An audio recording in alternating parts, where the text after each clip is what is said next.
A black man goes viral, dying inside his Alabama jail cell. Just sitting right there in general population. I'm like, this like a zombie. Costello Vaughn's family says the prison system is leaving him and other black inmates for dead on purpose. And there are pictures to prove it. I'm Justin Carter. This is TSR Investigates.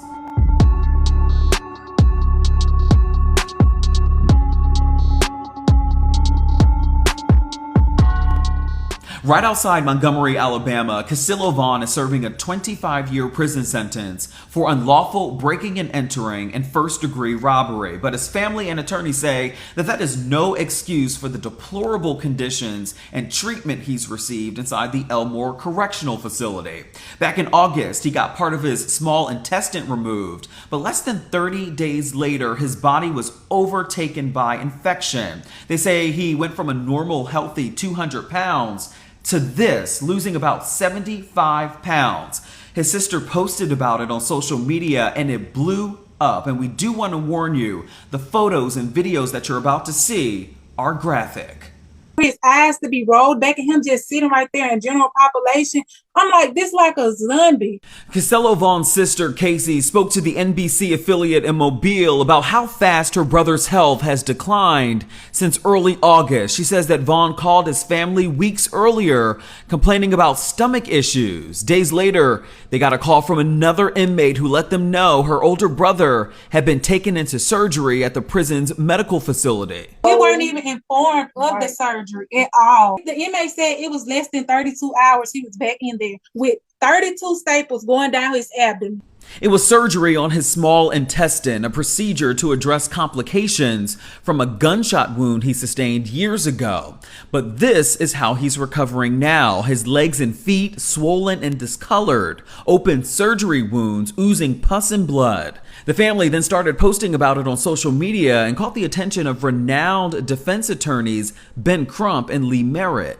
You saw those pictures. Were they alarming to you? Those pictures are very alarming. Those pictures reveal someone who is obviously in crisis and who was in need of immediate medical attention. Lee Merritt is now one of the lead attorneys on the case. Now, since he returned to custody and the infection that he suffered and his inability to consume food, his rapid deterioration, the loss of body weight, he has repeatedly requested for help, medication, for feeding intravenously, any help that he could receive, he certainly hasn't turned down.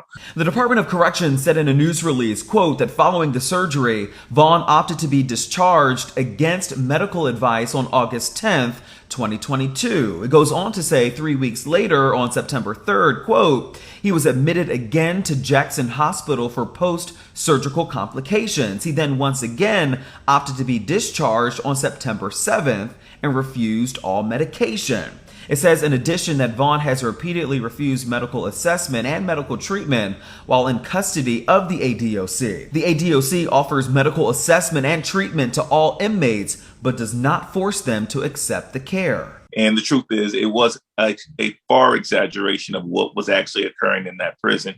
The prison system in Alabama has been under a microscope for years now. The Shade Room dug up court documents that show in 2019, the Department of Justice sued the ADOC for allegedly violating the U.S. Constitution as Alabama prisons for men have remained, quote, extremely overcrowded, prisoner-on-prisoner homicides and violence has increased, sexual abuse has continued unabated, the physical facilities have remained inadequate, and the excessive force by security staff has remained common. And there's video to prove it. This video was sent to the ALReporter.com in September 2022. It shows an inmate at the Elmore Correctional Facility on the roof of the building seeming to be in distress. A correctional officer is seen walking up, pulls him off the edge, and appears to beat him. And this is what it looks like an hour away at the Bullitt County Correctional Facility. Building is falling down. It's dilapidated, man. Inmates say that the ceilings are crumbling. There's water seeping through the walls and gaping holes in their showers. Big holes everywhere. Look at that. Hole. You feel what I'm saying? You'll break your neck in here.